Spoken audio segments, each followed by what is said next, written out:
to be signed between the US and Ukraine, but it did not happen. Well, joining me now is Michael Bociurkiw, who is a senior fellow at the Atlantic Council. Michael, good to have you with us. We're trying to keep a tally of all the leaders arriving. I think probably the majority are there, but we haven't quite seen all of them go in. There are a lot of people involved in this summit here in London. And the US will be watching this very closely, won't they, to see what comes out of this? Good to be with you, Annita. Yeah, they'll be watching a couple of things, what comes out of this, because it does, in a way, appear that the Europeans are finally getting their act together, unity, maybe between leaders Mr. Trump likes, especially Giorgia Meloni, Emmanuel Macron, and Bociurkiw. There may be something happening. The other thing, of course, is with the king meeting Mr. Zelensky today. You know, the king has a very well-known soft spot for Ukraine. He's, for example, been at the Holy Family Cathedral in London and Mayfair many, many times. He's met with Ukrainian migrants. And I'm thinking, given that he's meeting with Mr. Zelensky today, and given that a formal invitation has been from Mr. Trump, a formal unprecedented invitation to Mr. Trump to come visit him in the UK, maybe he could play a background bridging role between the two sides. Almost a kind of papal role, if you will. But I think if anybody could do it, it would be King Charles, because he's, of course, very well respected by Mr. Trump, who, by the way, was relaxing playing golf yesterday in Florida. So. OK, so he seemed to have got over then the events in the Oval Office on Friday, perhaps. I mean, look, going forward, Donald Trump is known, isn't he, for, wanting to keep talking about or go after the people he perceives have been disrespectful to him. Do you think he will be able to set aside what happened with President Zelensky in the Oval Office on Friday and focus on what he's hearing from other European leaders? Well, he seems to have a bit of amnesia, Annita. I mean, the other day when he was asked if Mr. Zelensky is a dictator, he said, "Did I say that?" He was probably half joking. But he does seem to move on in a way from target to target. I mean, he attacked my Prime Minister, Justin Trudeau, seems like an eternity ago, but he did, and he's threatened to annex Canada. There was the thing with Greenland, Mexico. So maybe this is a short-term thing he will get over. I think once European leaders, and again, perhaps King Charles, speak to him and say there's a heck of a lot at stake here, European security, world security, and that Ukraine cannot manage on its own without Ukrainian aid right now. The percentage of U.S. aid is still around 40 or 50%. Europe just doesn't have the gunpowder to replace that.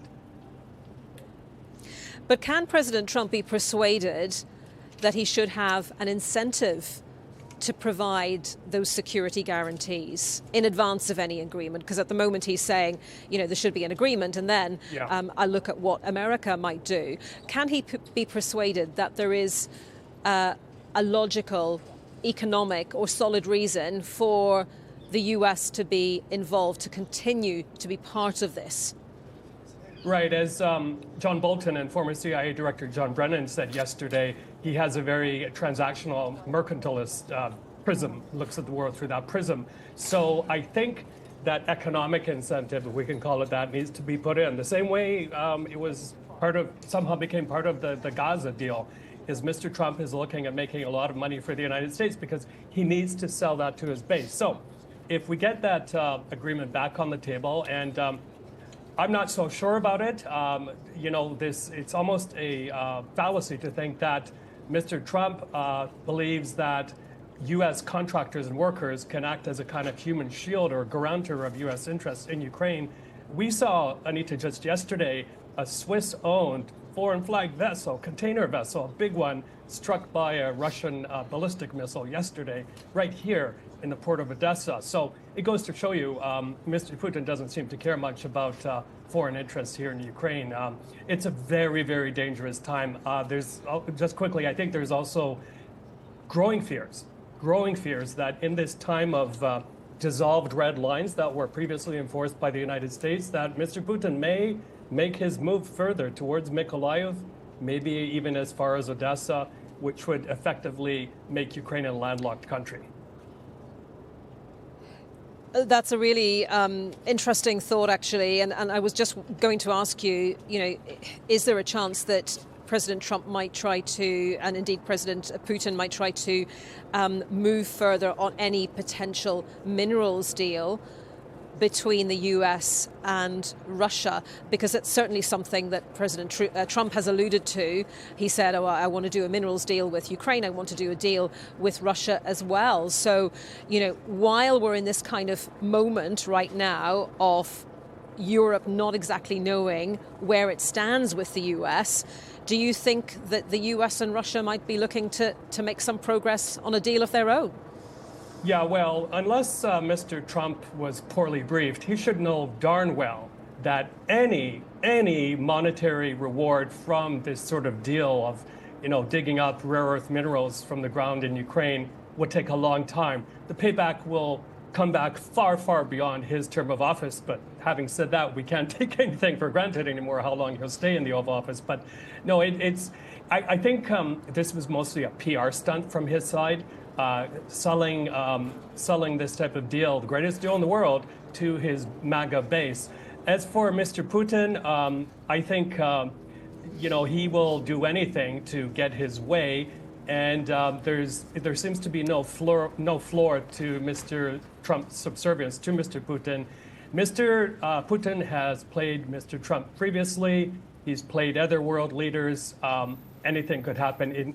In summary, it's a very, very dangerous time for Ukraine.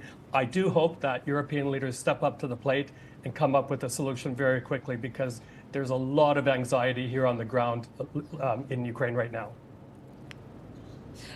Finally, Michael, how important is it that out of this summit today, we hear something that is substantive and that is united from the leaders gathered here? Well, incredibly important, symbolically, but also what can they do?